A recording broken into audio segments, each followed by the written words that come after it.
নামি দামি স্যালনগুলো হার মানবে স্কিন এমন গ্লো করবে, আর সেটাও কিনা বাড়িতে বসে। আর যারা বলে ছেলেদের আবার কিসের স্কিন কেয়ার, তাদের উত্তরটা না হয় একটু পরে দিচ্ছি। চলো তবে স্টেপ বাই স্টেপ শুরু করা যাক। আর বোন কিন্তু আমাকে ক্যামেরা ধরে হেল্প করবে আজকে। তো সবার প্রথমেই আমাদের স্কিন সুইটেবল একটা ফেস ওয়াশ দিয়ে ফেস ওয়াশ করে নিতে হবে, না হলে কিন্তু স্কিনের তেল ময়লা তুলতে কোনো প্রোডাক্টই কাজ করবে না, বরং ক্ষতি করবে। তাই যে কোনো স্কিন কেয়ারে ফেস ওয়াশ করে নেওয়াটা সবার আগে জরুরি। এরপর স্কিনের পিএইচ ব্যালেন্সের জন্য একটু টোনার অ্যাপ্লাই করে নিয়েছি। এবার আমি একটু স্টিম নেব, কারণটা তোমাদের পরে বলছি। আর তোমাদের যদি স্টিমার না থাকে তাহলে কিন্তু তোমরা গরম জল করে টাওয়াল দিয়ে মুখ ঢেকেও স্টিম নিতে পারো। তো স্টিম নেওয়ার কারণ হলো এতে আমাদের স্কিনের পোর্স গুলো খুলে যায়, এর ফলে dirt, white heads, black heads সবকিছু খুব ইজিলি বেরিয়ে আসে। স্কিন কেয়ার এর অর্থ হলো ত্বকের যত্ন নেওয়া। মেকআপ আর স্কিন কেয়ার কিন্তু দুটো আলাদা জিনিস, তাই এক্ষেত্রে ছেলে মেয়ে নয়, একটা হেলদি ত্বকই হলো আসল কথা। যত্নটা সবারই দরকার। স্টিম নেওয়ার পর স্ক্রাবটাকে ভালো করে ম্যাসাজ করে ধুয়ে নেওয়ার পর এরপর আমি অ্যাপ্লাই করছি পিল অফ মাস্ক। আর এই পিল অফ মাস্ক কিন্তু একসঙ্গে চারটে কাজ করবে। 1, ডেড স্কিন তুলবে।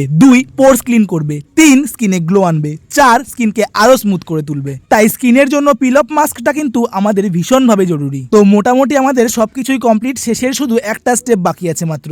আর তার জন্য দরকার টক দই, মুলতানি মাটি, বেসন, ইভিয়ন ক্যাপসুল আর গোলাপ জল। এই সবগুলিকে ভালো করে মিশিয়ে একটা সুন্দর থিকনেস ব্যাটার তৈরি করে নিতে হবে।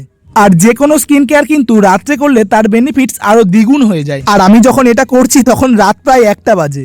আসলে সময়ের অভাবে এতটা লেট হয়ে গেছে। আর বোন যেহেতু আমার সঙ্গেই ক্যামেরা ধরছিল, তাই ও আমার সাথে স্কিন কেয়ারটা করে নিয়েছে সেদিন। প্যাকটা শুকিয়ে যাওয়ার পর স্কিনটা ভালো করে ধুয়ে নিচ্ছি, আর রেজাল্ট তোমাদের চোখের সামনে। আই থিঙ্ক সবটাই বুঝতে পেরেছো। এরপর ময়শ্চারাইজার অ্যাপ্লাই করে একটা লম্বা ঘুম। রাধে রাধে।